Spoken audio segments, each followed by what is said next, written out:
The British royal family have endless ways in which to fill their spare time. Time and money are the factors which allow one to be able to pursue a hobby, and the royals, of course, traditionally had that in abundance. Duty comes first, but when the royals do find time to relax and unwind, their pursuits range from the boisterous Prince Harry shoots and it's 2 holes apiece. to the serene. I think it was a way of relaxation. No words spoken, just the brush doing the work. Some pastimes have royal heritage. Not only does she really love them, but she's incredibly knowledgeable about them. So she knows the ancestry of all the horses in her stud. But what do these downtime pursuits tell us about Britain's most famous family? This is your Royal Guide to Hobbies.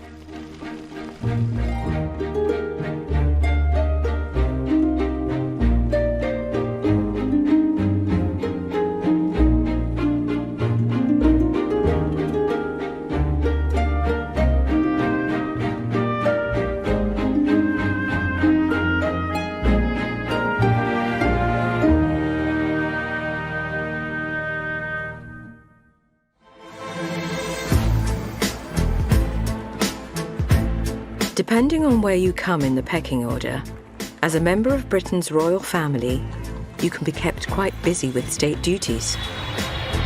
From touring the world, promoting Britain and the Commonwealth, to opening countless buildings and meeting the great and the good. The royals are very, very dutiful, and they can be extremely busy. But during the summer and over Christmas and Easter, they usually take breaks, and they can then fit in their hobbies. They're not ordinary people, but they almost want to escape from the grandiosity of their lives. They want almost to sort of not be royals, just to be people. And that's how you express yourself, I think, through a hobby. Many of the chosen hobbies of today's Windsor family are long-standing royal traditions. They grow up in a world in which they follow what their parents and grandparents have done. So quite a lot of these have been generational, that one generation teaches the next one. Some have such a long history, they are now synonymous with the British monarchy. This is especially true for country pursuits.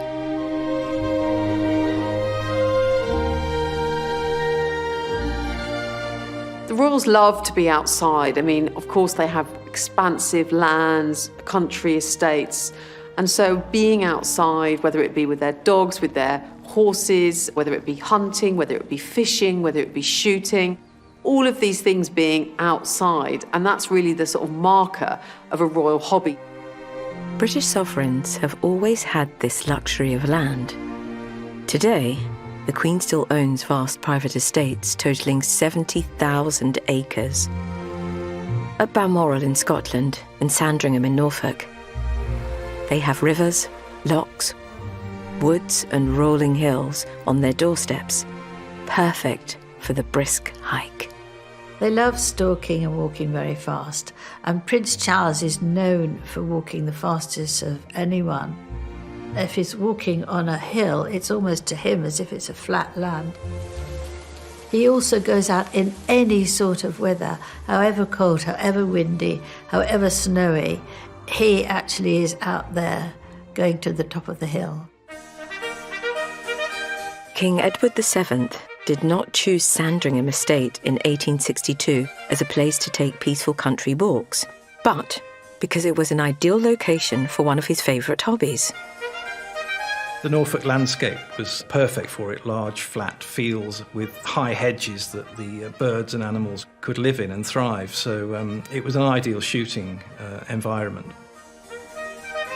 To make the most of the winter daylight for the traditional shoots around Christmas, Edward VII ordered all the clocks on the estate to be set half an hour fast, creating Sandringham time, which remained the official time of the estate from 1901 to 1936. Keeping up the tradition, the late Prince Philip took great joy in organising the annual Boxing Day shoot at Sandringham, which continues to this day. Balmoral in the Scottish Highlands also lends itself to hunting and shooting. But with the River Dee winding through it, it's also the perfect spot for a bit of fishing. They all seem to love fishing, and I think it's just the peace where they can be themselves and find out who they are again, rather than being very polite and making small talk to hundreds of people in a week. The Queen Mother was especially fond of fly fishing in the Dee, and for her 80th birthday, her family gave her a log cabin near her favourite spot. Her hunting and fishing guide rated her technique. If you had to sum her up as a fisher, how would you rate her? Oh, excellent. One of the best lady fishers I have here. In fact, the best. An excellent fisherwoman and a beautiful caster. Not really strength, it's knack, really, than anything, and timing. Now, over the years, I mean, you've been here 35 years. Yeah. You've fished with her a great deal. Oh, quite a number of times, yes. In later life, is she as good as Every earlier? bit. I don't see any difference.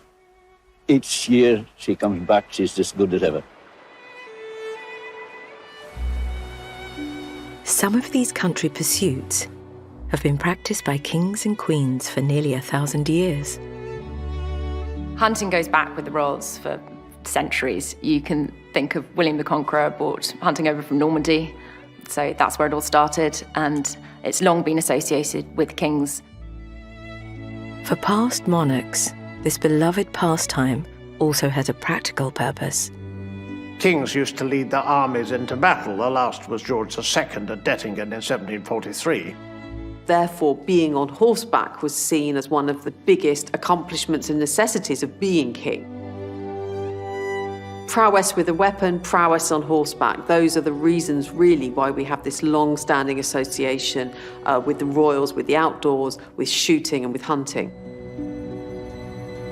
These days, the royals no longer lead armies into battle, and some forms of hunting have been banned in the United Kingdom. But while hunting may have fallen out of favour, it's still true that today, as in the past, the royals are very comfortable in the saddle.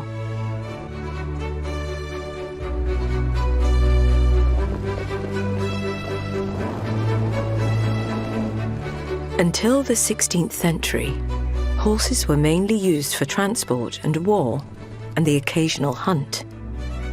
But from Henry VIII onwards, British royals began to keep horses for entertainment, from jousts to races, or just riding out across their estates. Today, horses and the royals seem to be inseparable. This is especially true for Her Majesty. The future Elizabeth II was only 3 when she had her first horse, and then 4 when she got a pony from her grandfather George V, so she started at a very young age. And she has ridden horses ever since. She would be out there as much as she could when she could ride. It was a very relaxing time for her when she was on the horse. There's just something incredibly free and liberating about just going off and riding in the open countryside. It's the independence, and I think that must be especially appealing if you're in the public eye and every move is watched and documented. I think she loves the freedom. Till very, very recently, we've seen her riding like every Saturday, and that's amazing that you would be riding into your 90s. It was her father, George VI, who passed his passion for riding onto his daughters, Elizabeth and Margaret. In turn, the Queen has passed it along to her children. A love of horses often passes down through generations because it is quite a way of life. If you're exposed to it at an early age, you get good at it, you enjoy it because you're good at it, and then it becomes your hobby as well. So it's quite an easy hobby to pass down as long as you have the money to carry it on. Some of the Queen's children have even tried taking riding to a competitive level. In 1980, Charles took up racing. He did try his hand at being a jockey, but he just didn't win. He rode it very well, but none of his horses that he was riding ever succeeded. How much have you put on? 50p. 50p what? Yeah. To win? No, just to place him. You don't trust him? No. I think Prince Charles had a few fairly rough falls, and that can't have been much fun for the Queen as a mother to be watching. His jockey career did not last long. His younger sister was a lot more successful at competition riding.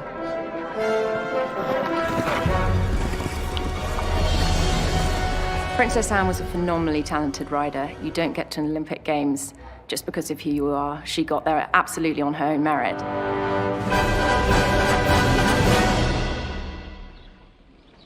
At a farm near Windsor today, Princess Anne has been riding with Doublet, preparing for the badminton horse trials in April, and in the long term, if that goes well, selection for the Munich Olympics in the summer.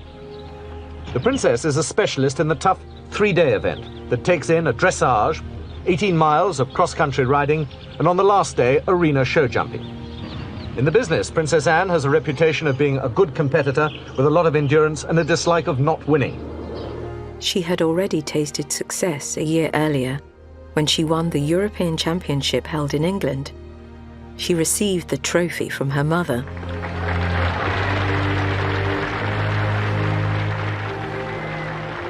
She missed out on competing in the Munich Olympics, but 4 years later in 1976, she was selected for the Montreal Games and became the first royal to represent Great Britain at the Olympics. And she wasn't the last. Princess Anne's daughter Zara followed in her footsteps. Obviously, she had two incredibly good riders as parents, with Captain Mark Phillips being a multi-gold medalist and her mother, Princess Anne, having been European champion. And Zara has proven that she's an incredibly talented rider in her own right. She's been to the Olympics, she's European champion, she's world champion, she's still carrying on riding after 3 children. She is a real force to be reckoned with. Zara Tindall won silver at the 2012 London Games and received her medal from none other than her mother, Princess Anne. I think they wanted to show that they could actually compete and that their status didn't just come from birth. And I think in different ways that they've shown that through their equestrian successes.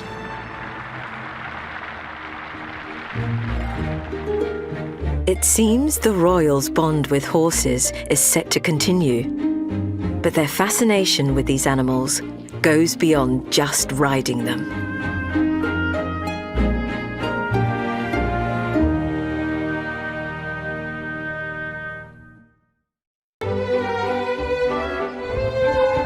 Over the decades, the Queen has relished her time riding horses. But as well as a love for these animals, she also inherited a thoroughbred breeding program, including the Royal Stud Farm at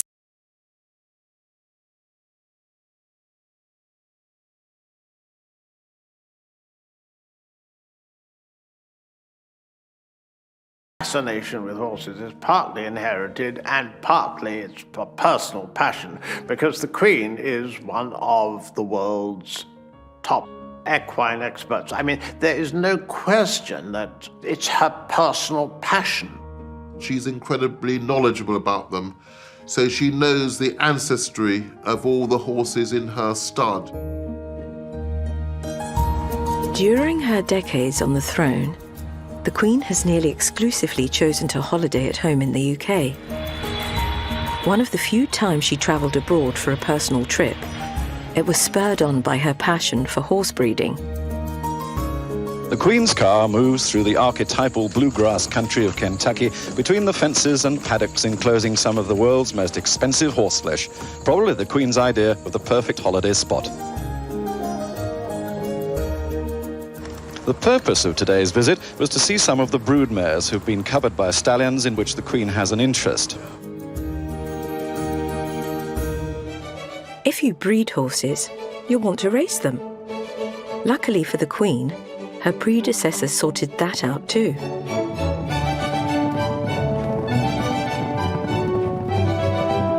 Horse racing is rightfully known as the sport of kings. The kings have kind of carried it along, made the sport big. Although unofficial ad hoc horse races had been held for many centuries, it wasn't until 1665 that King Charles II established the first formally organised race at Newmarket. But racing was not just a sport of kings. His niece, Anne, loved to ride around Windsor Great Park. And she wasn't great on a horse because she was a rather heavy lady, but she loved to go very, very fast in a barouche, very, very fast in a carriage. And it seems that one day she was on the fringes of the Windsor estate and she saw this flat land and thought it would be perfect for a race meeting. So from Queen Anne's reign in about 1710, Ascot starts. Today, Ascot is still one of the premier racecourses and hosts the world-famous Royal Ascot Meet, a 5-day event in June that is a fixture in the royal calendar. The pomp and pageantry of Ascot's opening day, the most famous of all British horse race meets. Queen Elizabeth and Prince Philip take the royal drive along this superb course. As well as the thrill of just watching, the races are also the moment the Queen gets to discover how good her horses really are.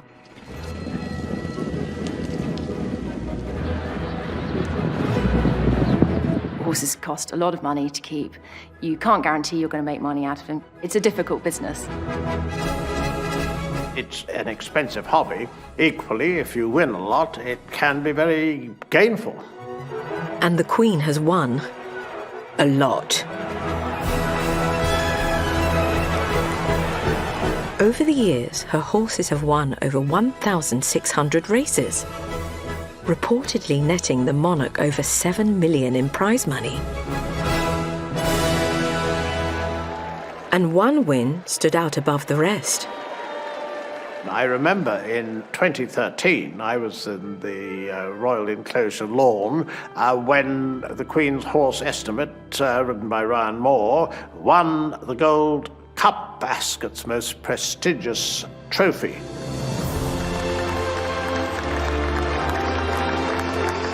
Cheers from the crowd and people throwing up their top hats and so forth. And in the royal box, the Queen was with her racing manager, and you could see the sheer joy as Estimate pulled away to win that race, and it was pleasure unalloyed.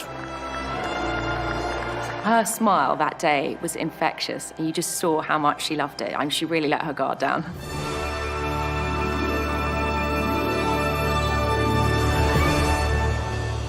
As well as inheriting a royal horse breeding programme, the Queen was also left a flock of pigeons.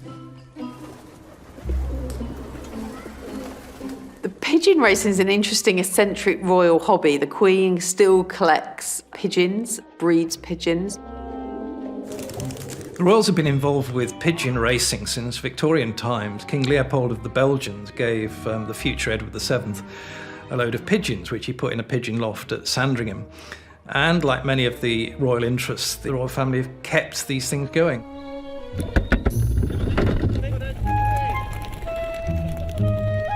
The pigeons are quite popular for the Queen to look after, and I think this brings back memories of World War II with her father, because they used to train the pigeons as carrier pigeons so they could take information back and forth.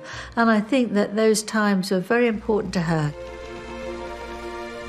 From riding and breeding horses to outdoor pursuits and pigeon racing, the Queen has embraced many of the hobbies her parents and grandparents introduced her to.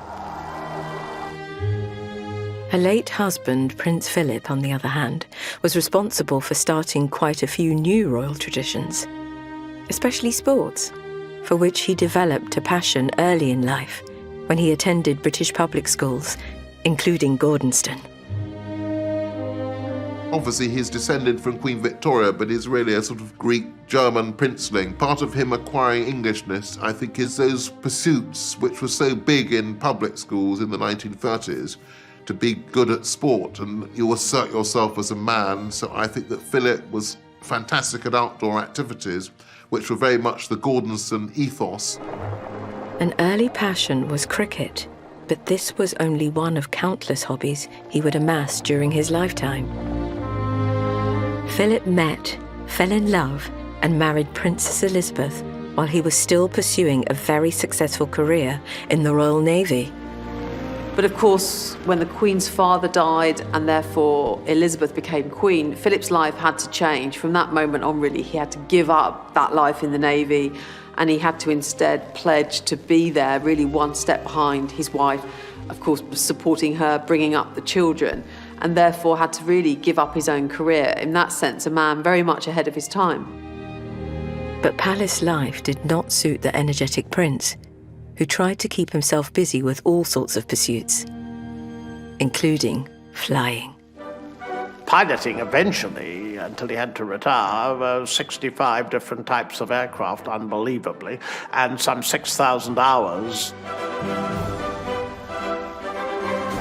It shows what a tremendously restless and energetic person he undoubtedly was. There's no question whatsoever that he took on an almost superhuman collection of sports and excelled in them and enjoyed them.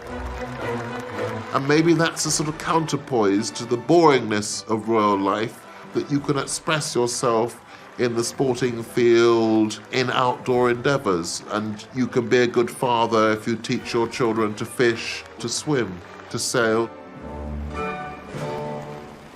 Philip was a keen sailor.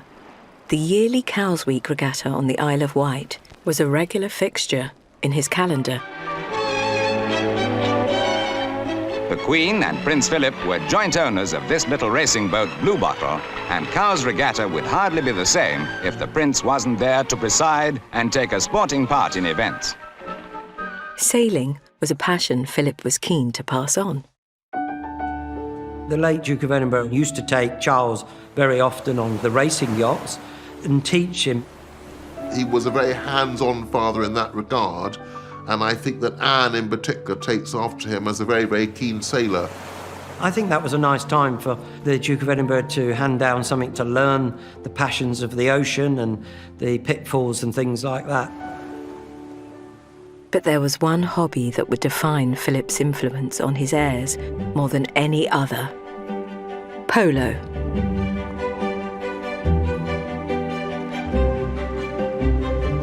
After Philip married the Queen, for a short couple of years they lived in Malta whilst he was stationed there in the Navy, and they lived a kind of normal life, picnicking, barbecuing, dancing. It was in Malta where he was stationed with his very influential uncle, Lord Mountbatten, and Mountbatten passed on the interest that he had in polo to Prince Philip. For a young man who enjoyed the adrenaline of competing, it was the ideal sport. So all the elements of polo really mount up to carnage. You have the riders riding at breakneck speed, swinging a polo mallet, which is a bit like a croquet mallet, which has got to somehow make contact with the ball at 30 miles an hour as you're galloping along. You have other ponies trying to ride you off your track. This is all taking place in a 10-acre field. You have the minds of the horses that might want to do other things, 8 people on the field. It looks fairly chaotic, but when it's done at top level, it is absolutely dazzling to watch. Today, it is hard to think of a sport more closely associated with the royals. Polo has come down through all the generations, and it's an important part of them.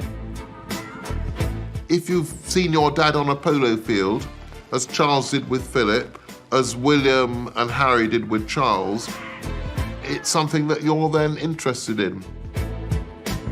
The sport seems to breed a fierce rivalry within the family. William was very sporty, Harry is very sporty, and it was a very competitive thing between their father and William and Harry. This was evident during post-match discussions in 2003 when the 3 royals played on the same team. You scored the most goals too? Well, no, I didn't know. You scored 2, 3. Did they allow that one at the end? I didn't hear about I it. thought it only went through after they blown the whistle. But you scored 2 goals, didn't you? 3. 3? Oh, well done. Oh, I did all the hard work on the middle of the pitch, obviously, so didn't score any goals myself. I settled on that, Well done, bro. Well, thank yous, I think I deserve it. Shut up, I nearly fell off my horse trying to hit you the ball and you missed it, Spoon. Yeah, right. Spoon, did you say that? Spoon, yeah. It's not a swear word. It isn't, you sure? Yeah. Not even Prince Charles was spared some playful ribbing. Okay, but I'm well surprised you scored a goal, actually. So, Right. yeah. William, I can do it even at my advanced stage of decrepitude. You're very good. It's quite fast for you, Pa. You're all right keeping up. Keeping up? Yeah. It's quite a quick game. Good God. Well, we can get the stabilisers out and put them on the horse if you Don't want. forget, I'm still some one away. notch above you in Sorry, handicap. of course. Yeah. That's quite good.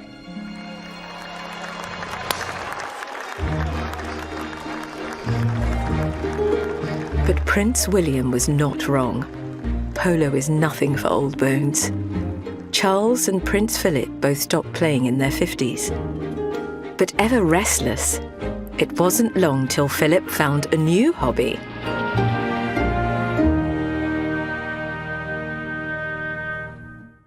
Having established polo as a Windsor family tradition, the Duke of Edinburgh had to give up the sport in 1971, passing the polo mallet on to his sons. He decided that arthritis had caught up with him and that he could no longer play polo, which is extremely demanding physical sport. You will have some bad tumbles. So he took up the sport of carriage driving.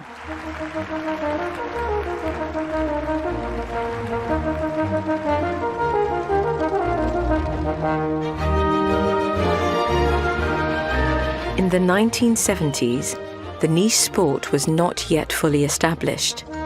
It requires the rider to race a horse-drawn carriage quickly and skillfully around a course, and it appealed to the Duke, as he recalled in 2017. I was looking around to see what next, what was available.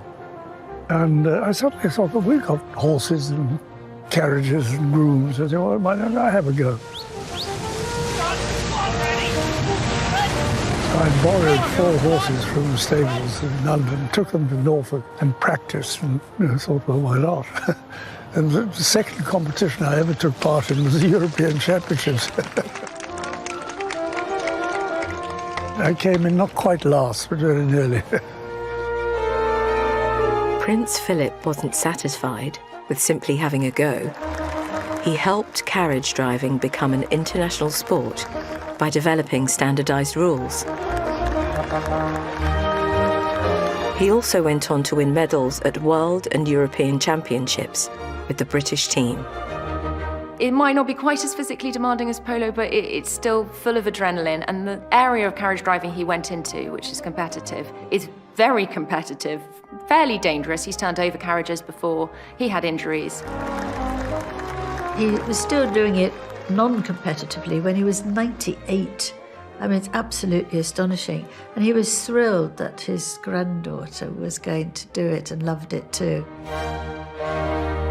But whilst Lady Louise Windsor took up the reins, not all of Philip's descendants followed so closely in his footsteps when it came to hobbies.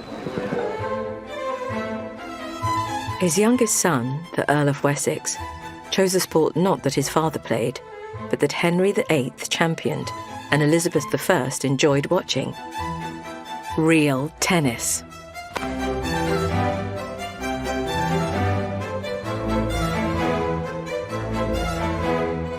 Quite different from modern lawn tennis, Prince Edward began playing this ancient sport while at Cambridge University in the mid-1980s.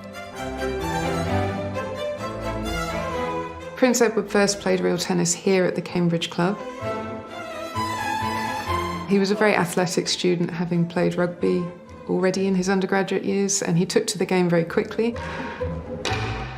It's a game with a very rich royal history. During the Renaissance, there were thousands of courts around Europe. It was one of the most popular physical pastimes that existed, both amongst the royals, but also in the streets by normal people. Henry VIII was probably one of the most passionate players of tennis ever. He had a court at Hampton Court Palace, which still exists today. When Henry VIII came to the throne, he was this young, athletic 18-year-old, far different from the obese figure that we associate with him by the end of his reign. He really was a man who was all about showing his physical prowess. He loved playing tennis, and he surrounded himself with his friends, and rather than be at the business of government, often he was out on the tennis court.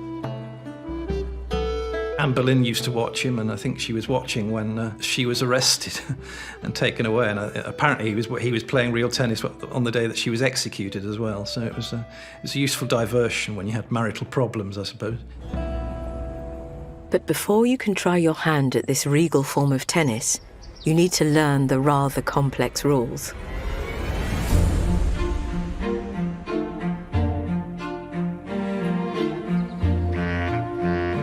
Real tennis is a game of strategy, speed, skill.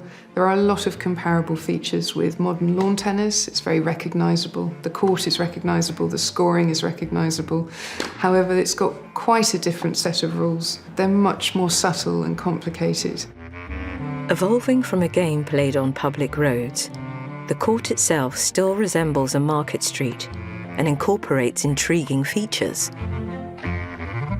Like squash, the walls of the court are all in play, and in real tennis you also have these sloping roofs called penthouses.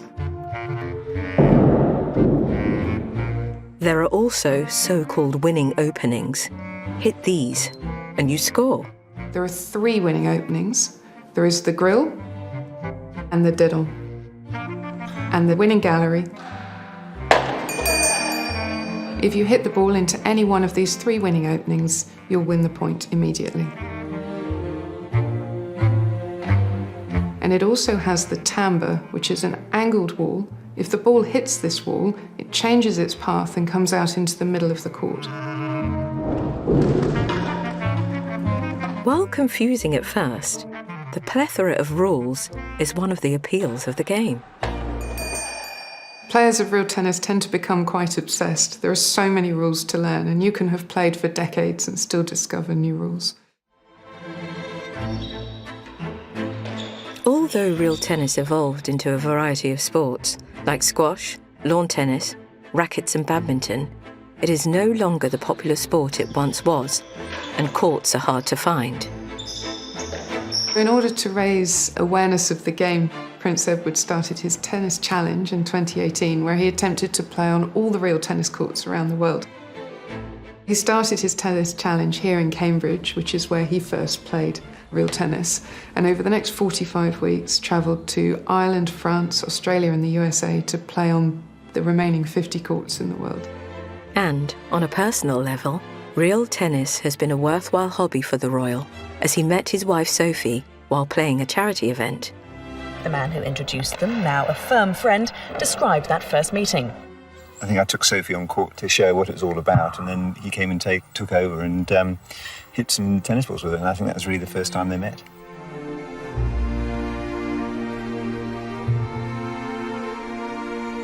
The royals seem to enjoy being patrons to niche sports, raising their profile or keeping age-old traditions alive. When they choose a sport, it's a sport that's unusual, because I think that they are very eager to express themselves and escape from the straitjacket of duty and their public lives. And I think they're interested in sports maybe that other people are less interested in, which you can excel in, not least because there's not all that much competition. They have access perhaps to interesting opportunities that others don't have. But I mean, in many ways, I think, although they're not conventional to the rest of us, they're actually pretty predictable for royals. Pushing themselves on the sports field or in the great outdoors is something that is clearly important to the royals. But it's not all about sports. They just as much enjoy the more sedate, cultured pastimes.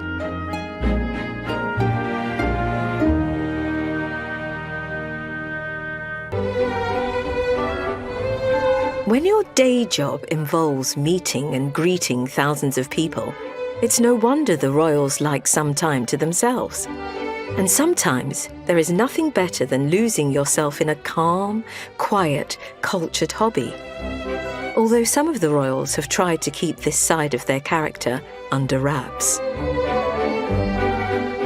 Prince Philip was an incredibly tough man. He had to be, because he was sort of deserted by his parents when he was very young. His mother was mentally ill and his father just went off with somebody else. He wanted to keep every side of his away from the public.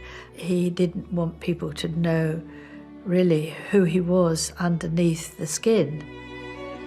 Prince Philip actually was a very sensitive character. He went to enormous lengths to hide it, but he had an interest in poetry. He was a fan of Dylan Thomas, and he had about 200 poetry books in his collection. He also had more than 630 books on religion and was a competent artist. He'd spend hours sitting around in places doing sketches, and I think it was a way of relaxation. And it was lovely to see those sort of times with a brush in the hand and the pure silence. No words spoken, just the brush doing the work. Prince Charles seemed happy to follow in his father's footsteps, acquiring a great deal of cultural interests. He's a little more open about his artistic skills too.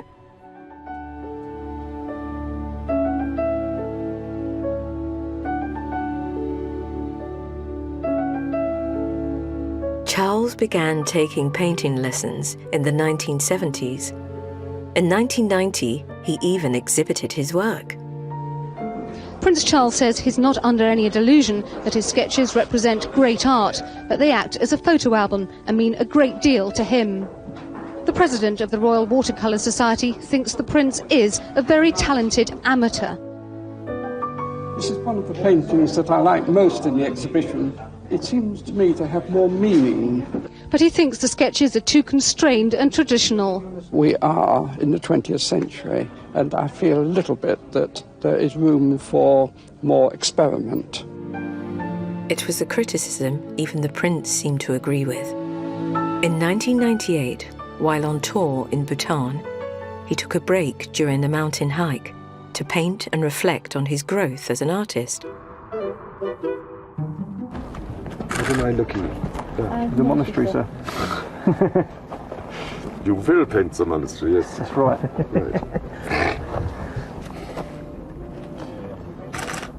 I then started, it must be 23 years ago or something. Anyway, I mean, when I look back now, I'm appalled by what I did to start with. I'm pretty appalled each time I look back at what I've done anyway, but it's a little bit better than it was. Just keep experimenting, you know. Prince Charles says that it's better than photographs. He says anybody can take a photograph, but if I do a watercolour, that gives me a strong impression of that place. So very good at evoking a memory and a sense of place. And I think that's something that he shared with Philip. For all the parallels, Charles and his father were very different characters. Philip had thrived at Gordonston School, which sought to build character with tough physical challenges. Charles, a more sensitive child, recalled his time there as a lonely prison sentence. Less sportingly gifted than his father, he turned to acting.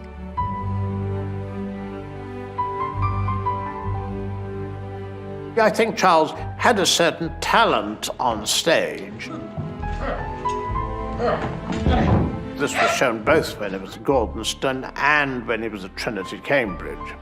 But the story, and it's a sad story, when he played the lead role in Macbeth, the Queen and the Duke of Edinburgh went up to Gordonston to see it, and he noticed his father was laughing, and afterwards asked him why.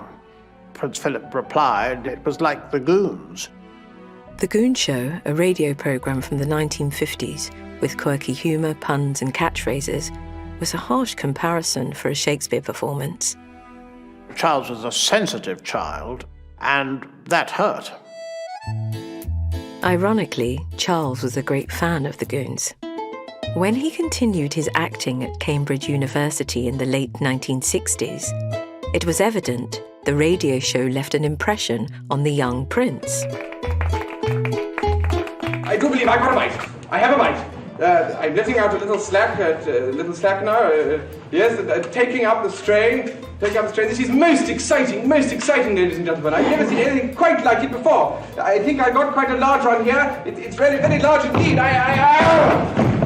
Charles, I think, is able to send himself up. There is a manic depression over Ireland with associated troughs of hay presto. An obsession under Sweden may develop or be relieved by a warm front. Behind that will come a cold back. I think you see a different Charles from what we're used to, a relaxed Charles, and I think he's learning to be at ease in himself after an unhappy childhood in some ways, not liking his school. I think he begins to thrive at Trinity College, Cambridge.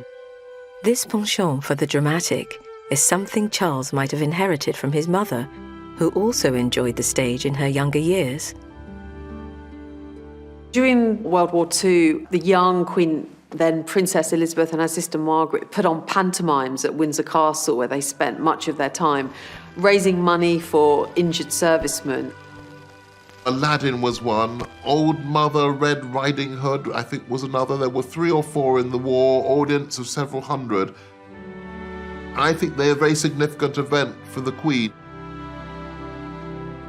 It certainly suggested that the Queen still retains that sort of love of acting, perhaps today, that apparently she loves doing impressions, she has a twinkle in her eye and loves mimicking other people. And not just people. The Dean of Windsor was on record as saying that the Queen could apparently give a wonderful imitation of Concord Landing.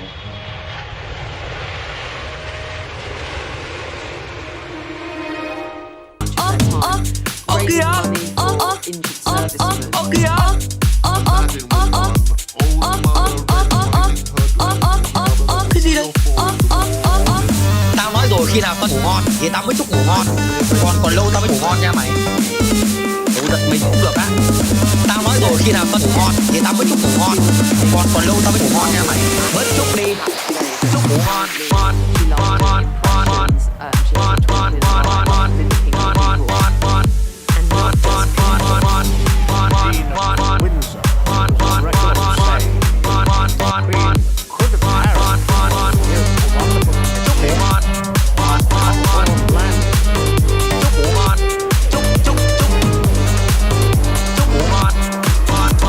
It's hard to picture it, but it has been said.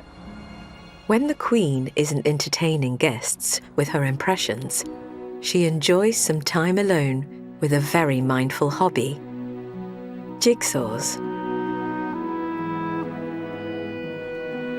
I think the Queen has always liked to be doing something. She doesn't like to just sit around and chat. So one of the things she does in downtime are jigsaws.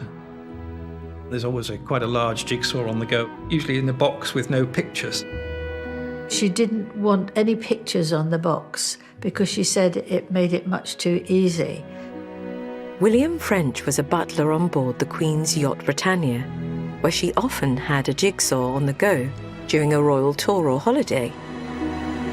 We'd always get the opportunity to do the edging of the puzzle, but nothing in the inside. So we could always do the edging for her. And if she hadn't finished it after a tour, we'd tend to finish it, take a picture and send it to her. While puzzles are the Queen's personal passion, she also likes to get out and about, especially if she can just hop in her car and drive.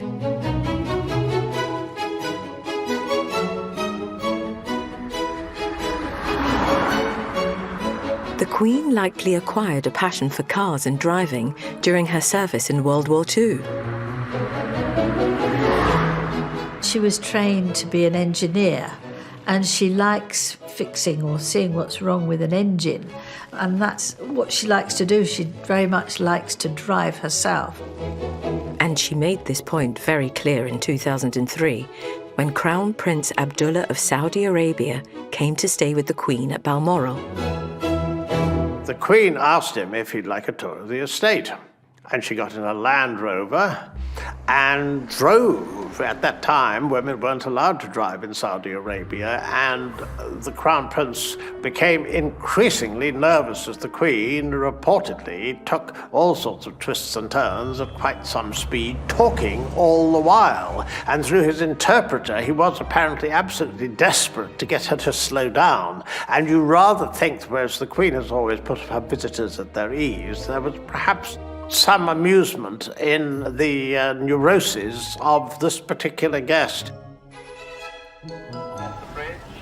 The love for driving and driving fast is something the Queen shares with her grandsons, who both enjoy riding motorbikes.